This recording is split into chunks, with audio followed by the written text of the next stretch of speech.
Joker टब्बर पे आखिर आशा पूर्ण नीरा गूं औरतों का रंगीला गूं का मलबा असली चेहरा सामने आ गया। क्या वाकई ही आशा पूं की वजह से मरियम का घर खराब हुआ? आखिर आमना पीरनी के मुंह पे 12 क्यों बजे हुए थे? आशा ने इनको कपड़े क्यों दिलाए? मरियम मसाई ने ओवर एक्टिंग की दुखी होने की कि वो बहुत दुखी है। आखिर हाथों के इशारे को क्यों क्लियर किया गया? ये कैसी बहनें हैं जिन्होंने अपने दामाद से, अपने शोहर से, अपने भाइयों को बगारत कहलाया? आखिर बेशर्मी डठाई का ये आलम कि सब कुछ करके दिखाएंगे पर हम चुप रहेंगे।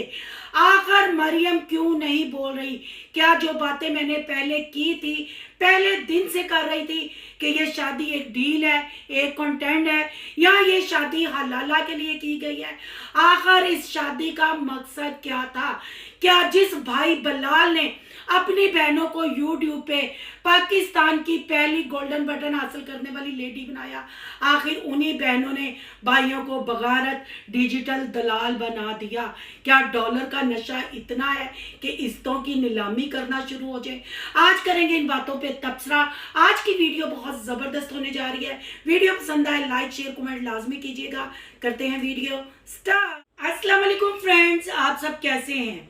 उम्मीद करती हूँ अल्लाह के फजलो करम से आप खैर खैरियत से होंगे। शुक्र है अल्हम्दुलिल्लाह, मैं भी ठीक ठाक हूँ। थैंक यू सो मच जो इस चैनल पे नए आए, इस फैमिली का हिस्सा बने। तहे दिल से उनको इस फैमिली में वेलकम कहती हूँ। रिक्वेस्ट करती हूँ जो आज इस चैनल पे आए हैं, इस चैनल को सब्सक्राइब कर लें, बेल आइकॉन को ऑल के ऑप्शन के साथ प्रेस कर लें ताकि आने वाली वीडियो के नोटिफिकेशन फौरन से पहले आप तक पहुँच सके। जी डिठाई का ये आलम, बेशर्मी का ये आलम, सारी दुनिया को ट्रक की बत्ती के पीछे लगा के खुद ही बेशर्मी और बगैरती और डठाई के साथ एक दूसरे यानी जूझ मजूद टब्बर और जोकर टब्बर एक दूसरे पे बातों के तीर बिसा रहे हैं, एक दूसरे को जेलस किया जा रहा है। भाई जो तुम लोगों को देखते हैं, जिनके लिए ये व्लॉग बनाते हो, उनको भी तो आकर कोई सर पैर पकड़ाओ ना, उनको भी तो कोई जवाब दो। पर यहाँ नाकाम ओवर एक्टिंग की गई दुखी होने की। जहां जहां आशा पूर्ण नीरे गूं गूं के मलबे ने अपनी भयानक लुक दिखाते हुए मरियम को कहा कि ये दुखी है, और मरियम अपने आप को मीना कुमारी समझ रही थी और ऐसे फेस एक्सप्रेशन दे रही थी कि जैसे वाकई ही बहुत दुखी है, मजलूम है, मासूम है। पर इस मासूम फेस के पीछे एक भयानक औरत छुपी हुई है जिसने पहले मर्द पहली शादी का भी फायदा उठाया, फिर दूसरे मर्द को ट्रक की बत्ती के पीछे लगा के उसके साथ 1.5 साल इश्क फरमा के उनके आगे कपड़े फेंक के, चीजें फेंक के, दाना डाल के फिर क्या हलाला किया था। आखिर मरियम को उन्होंने कहा क्या कि मरियम आके बता नहीं रही। जो कमेंट थे वो कमेंट पे तो अपना घर 15 दिन में कोई नहीं उजाड़ता, पर इस औरत ने बेशर्मी के सारी हदें पार कर दी हैं। और इसके साथ ये अकेली नहीं, इसको सपोर्ट है आशा पूं, इसकी माँ मोमना मीसनी, 70 की दहाई का हीरो, और बलाल को मैं क्या ही कहूँ। आखिर बलाल की शराफत, बलाल लोगों का कहाँ चला गया? रिएक्शन वाले इन पे रिएक्शन अगर करते हैं वो किसी लिमिट में रह के करते हैं। जब जब मैंने इस जोकर टब्बर की हकीकत शादी की बताने की कोशिश की, तब तब आप बहन भाइयों ने आके कहा सिस्टर रहने दे, उसका घर बस रहा है, उसका घर बसने दे, दफा करें, जो हो गया। हम भी इनको इतने सालों का जानते हैं, हम भी इनकी बेशर्मियां डिठाइयां जानते हैं, पर दफा करें, किसी बेटी का घर बस रहा है। तो अब वो बहन भाई भी आके हाजिरी लगाए ना। अब बेटी तो लोशे लूट रही है, बेटी तो एंजॉय कर रही है, बेटी ने घर कब बसाया, बेटी ने तो डील की। बहन भाइयों, आपको किचन विद आमना याद होगा जब उसने लाश शूट किया था और उसने बलाल को जब 1 लाख सब्सक्राइबर किचन विद आमना पे हुए थे और बलाल को जब उसने कहा था कि मैं इसको बाप का दर्जा देती हूँ, आज जिस भाई को उसने बाप का दर्जा दिया और अली आमना पीरनी से भी बड़ा है, यानी वो भी बाप की जगह है, पर इनके ने जवाई राजा, इनके ने बहनोई ने फसादी उमर, बलाल और अली को बगैरत करार दे दिया। पिज्जा क्वीन यहाँ भी चुप है। क्या पिज्जा में इतना नशा है कि पिज्जा क्वीन को अपने बेटों की इज्जत प्यारी नहीं, अपने मरे हुए शोहर की इज्जत प्यारी नहीं, अपने खानदान की इज्जत प्यारी नहीं? आखिर 3 औरतें 3 भयानक कहानियां बनाने के लिए मॉल में पहुंच गई। सूटकेस वाला, मरी में घूमने वाला, नारायण कगान में घूमने वाला, आशा पून नीरा गू गू के मलबे का ख्वाब इस मॉल में भी जाके पूरा हो गया। कब से वो तरस रही थी इस मॉल में जाने से। क्या फायदा मॉल में जाने का जब आपकी इज्जत के पड़खच्चे उड़ रहे हैं, आप उसको चर्चों का नाम दे रही हैं। यानी कहते हैं ना, वो बदनाम ना होंगे तो क्या नाम ना होगा। वो हिसाब इनका है, इनको बदनामी में डॉलर मिल रहे हैं, इनको गालियां सुन के डॉलर मिल रहे हैं। ये अपने भाइयों को, इसकी पिज्जा क्वीन जो माँ है, अपने नए दामाद से बगारत का लक़ब, पहले दामाद फसादी उमैर को भी बगारत का लक़ब दिलवा रही है। पर पिज्जा क्वीन है कि कोई टेंशन नहीं। जैसे ही मॉल से शॉपिंग करके वापस आती है, पिज्जा क्वीन भी दुखी होने की एक्टिंग करती है, अफसुर्दा होने की एक्टिंग करती है। हालांकि कोई भी इनको, कोई रत्ती भर भी इनको फर्क नहीं पड़ा। भाइयों को डिजिटल दलाल कहा जा रहा है, भाइयों को हिजड़ा कहा जा रहा है, भाई को नया दामाद बगारत कह रहा है।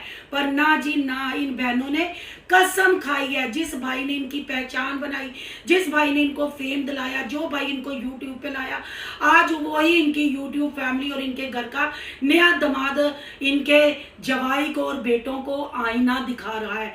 क्या बगैरती बेशर्मी का ये आलम है कि इनको शर्म नहीं आती। पिज़्ज़े खाए जा रहे हैं, बर्गर खाए जा रहे हैं और ये अपने आप को बट कहते हैं। पर आयशा वहाँ बिल्कुल टिपिकल मरासन लगी। आयशा की ड्रेसिंग देख के, आयशा की खौफनाक भयानक लुक देख के और मोमना मीसनी की लुक देख के, और मरियम साई के क्या कहने, मस्त है वो, इतनी मस्त है वो। उसने 15 दिन शादी को भी इंजॉय किया, बहनों भाइयों को ठगा भी उसने। और इस सारे नतीजे में आमना पीरनी जरा मुझे नजर आई। मुझे लगता है आमना पीरनी मरियम को मुंह नहीं लगा रही। उस वक्त भी आई थी तो नजर नहीं आया, आज भी आमना पीरनी के मुंह पे 12 बजे हुए थे। ये गाने किसको सुनाए जा रहे थे? आखिर क्यों नहीं आशा को कोई ऐसा मिला कि कोई आशा को नाको चने चबाए? फिर जो कमेंट गर्दिश कर रहे हैं, जो मरियम आशा के पास घर पूछने आई थी, क्या फिर वाकई ही आशा ने घर तबाह किया? आशा ने ये सिर्फ आमना पीरनी के घर जाके एक तड़का लगाया था कि पब्लिक की नजर में मैं बुरी ना बनूं। आखिर आशा ने रोमांटिक डेटें भी बनवा के आखिर फिर ऐसा भयानक खेल क्यों खेला? फिर क्यों नहीं ये बताते कि ये हलाला था, शादी नहीं थी, या ये सब्सक्राइबरों के लिए काम किया गया? पर ना, उंगली का इशारा बता दिया कि हम हाथों से बातें करती हैं। क्यों अल्लाह ने आप लोगों को जुबान नहीं दी? को उंगली करवाती है कि अल्लाह ने आपके मुंह में जुबान नहीं दी, आप इशारे करती हैं। कोई तो बात है ना। ये जो बात तुमने क्लियर की कि हम इशारे क्यों करते हैं, ये तुमने इशारे क्लियर कर दिए, जूस वाला गिलास क्लियर कर दिया, कमेंटों में जाके तुमने अपने हस्बैंड की सारी पर्सनल बातें बता दी। पर तुम ये क्लियर नहीं करोगे कि आखिर सास ने तुम्हें कहा क्या, आखिर हसन ने तुम्हें कहा क्या। भाइयों को तुमने डिजिटल दलाल बना दिया, भाइयों को तुमने बगारत बना दिया, नकाह जैसी पाक चीज का तुमने मजाक बना दिया, तलाक का तुम लोगों ने मजाक बना दिया, जेंडर रिवील, गोद भराई जैसी चीजों को तुम लानत को प्रमोट करते रहे। पर अफसोस ये है, नहीं आप लोगों की जुबान खुल रही तो इस बात से नहीं खुल रही क्योंकि बहन भाइयों ये गंदा खेल इन्होंने खेला है और पूरा टब्बर शामिल है। क्योंकि कंटेंट की बोलियां लगी थी, मैं पहले दिन भी चीख रही थी, मैं अब भी चीख रही हूँ। अब कई बहनों को, रिएक्शन वालियों को समझ आई है कि ये वाकई ही जलालत थी, ये घटिया औरतें हैं, घटिया टब्बर है। ये यूट्यूब के लिए कुछ भी कर सकता है। पर अफसोस होता है इनकी माँ पे, पिज्जा क्वीन पे। आखिर पिज्जा क्वीन क्यों नहीं आके पब्लिक का सामना करती, क्यों नहीं अपने बेटों को प्रोटेक्ट करती, उसके बेटों को, उसके घर के दामाद, पहले ने भी बगारत कहा, दूसरे ने भी बगारत कहा। क्या डॉलर में वाकई ही इतनी ताकत है कि खून वहां फीका पड़ गया, ब्लड रिलेशन फीके पड़ गए? अगर यहाँ बात की जाए जैसे आशा पून नीरा गू गू का मलबा अपनी गंदी सी लुक यूं और वड्डा सा करनानियों जैसा मुंह दिखा रहा था, मुझे ऐसे लग रहा था अफ्रीका का खोता घूम रहा है मॉल के अंदर। खोती गए, खोता ना के खोती के अफ्रीका की घूम रही है। क्या वाकई ही चाचू ने इसको किक कराई? चाचू के साथ ये शादी करना चाहती थी, जो इतना ये गाने गा रही थी, चला रही थी, जो चाचू ने कमेंटों में जाके कहा, क्या चाचू ने पूह को, गू के मलबे को, औरतों के रंगीले को लिफ्ट ना कराई? उसके बदले में इसने मरियम का घर खराब किया।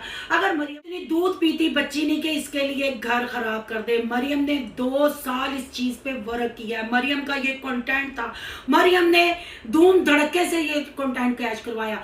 अगर माइयों, मेहंदी, शादी, वलीमा, शॉपिंग, दावतें, ये यूट्यूब फैमिली को दिखा सकती है, शेयर कर सकती है, तो फिर ये बात क्यों नहीं दिखा सकती? तलाक इसने शेयर की, बाप की मौत इसने शेयर की, बाप की फौतगी को इसने कैश करवाया, फिर जब इसको तलाक हुई बाप की कब्र में बताने गई वो सारे कंटेंट बनाए। तो बहन भाइयों सोचें, फिर सारा ये भी शादी का कंटेंट बनाया, खूब डॉलर कमाया, तो क्या अब घर छोड़ रही है, तलाक ले रही है, तो वो क्यों नहीं बताती? आखिर हुआ क्या ऐसा? तो समझ लें, फिर या तो चाचू, हसन के चाचू ने आशा को किक कराई, एक, दूसरा हलाला, तीसरा कंटेंट डील। मैं तो चीख चीख के बता रही थी, अब मेरी बहनों को यकीन आया। अब वो जो बहनें कहती थी मरियम अपना घर बसाने जा रही है, सिस्टर लॉ न डाले, हमें पता है, अब जरा वो भी आके बताए ना, ये बेशर्म औरतों को, ये बगारत औरतों को, और डिजिटल तोहफे आज मैं कहूँगी, क्योंकि सब्र की इंतहा हो गई। हर मौका दिया, यहाँ तक कहा कि हम बात करेंगे, आप अपनी बात तो सामने रखो, पर डठाई का ये आलम है। मॉल में गाने गाए जा रहे हैं, मॉल में बगैर दुपट्टे के अपने सीने को, जिन्होंने दुपट्टे लिए हुए थे ऊपर, वो भी ना होने के बराबर थे। बेशर्मियाँ की जा रही थी, पब्लिक का ख्याल नहीं किया जा रहा। खानदानी शरीफ घराने की औरतें ऐसी होती हैं, चंद डॉलरों के लिए अपनी इस्ते मॉलों में जाके ऐसे उछालती हैं, ऐसे मरासनों की तरह गाने गाती हैं, और अपनी तलाक जिसकी चल रही हो, वैसे तो कह रही है मेरे हालात ऐसे हैं कि मैं पागल हूँ, पर हमें क्यों नहीं लग रहा? पागल तो तुम शुरू से थी, इसीलिए तो तुम्हें मरियम साई का मैंने नाम दिया है, पर तुम साई नहीं, तुम बड़ी अफलातून चीज हो। अब वो वक्त आ गया कि तुम्हारा मैं असली चेहरा पब्लिक के सामने रखूं। बहुत मैंने खामोशी इख्तियार, पर अब हद हो गई, अब बहुत सब्र हो गया, बहुत समझाया। हम इनके सब्सक्राइबर हैं, रिएक्शन चैनल है, जब ये इतनी गंदगी को प्रमोट करेंगी, इस नकाह जैसी पाक चीज का, या तलाक का मजाक, नकाह का मजाक, और अपनी इज्जतों का मजाक बनाएंगी, फिर हमारी तरफ से भी सख्त रिएक्शन आएंगे। मैं सब अपनी रिएक्शन वाली सिस्टरों से रिक्वेस्ट करती हूँ कि जितना हमने इस टब्बर का साथ देना था, हमने जितना समझाना था समझा लिया है। अब इस सब रिएक्शन वाली बहनें एक हो जाए और इस औरत को शट अप कॉल दें, इसका भयानक चेहरा पब्लिक के सामने लाएं, सख्त से सख्त इस पर रिएक्शन करें। और मैं उन बहन भाइयों से भी कहती हूँ जो नकाह जैसी पाक चीज की वजह से मरियम के यूट्यूबर फैमिली बने, वो सब इनको अल्लाह की रजा के लिए अनसब्सक्राइब करें। खुदाया इस शैतानी काम को प्रमोट ना करें, इस गंदगी को प्रमोट ना करें, इनको अनसब्सक्राइब करें, इनको इनकी औकात याद करवाएं कि इन्होंने नकाह जैसी पाक चीज का, रिश्तों का, खानदानों का कैसे मजाक उड़ाया। अगर हसन को गालियां पड़ रही हैं तो वो भी इसके खानदान का, यानी इनको ही गालियां पड़ रही हैं। पर नहीं जी, कुछ नहीं बोलना। यहाँ तक के भाइयों को शादी के दौरान से लेके अब तक हिजड़ा भी कहा गया, बगारत भी कहा गया, घर के दामाद ने कहा, तो फिर लोग कैसे चुप रहेंगे? आपकी सारे सिनेरियो के बारे में क्या राय है? कमेंट बॉक्स में अपनी कीमती राय का इजहार जरूर करना है। आज का रिएक्शन अच्छा लगे तो लाइक करना है, बहुत ज्यादा अच्छा लगे तो फिर सोनू की दुनिया को सब्सक्राइब करना है। सोनू की दुनिया को सब्सक्राइब करने जा रहे हैं तो सोनू के व्लॉग, अयान के व्लॉग को सब्सक्राइब करना मत भूलिएगा। यहाँ का इंस्टा आईडी नजर आ रही होगी, उसको भी करना फॉलो। चलो मिलते हैं नेक्स्ट टॉपिक के साथ। अल्लाह हाफिज।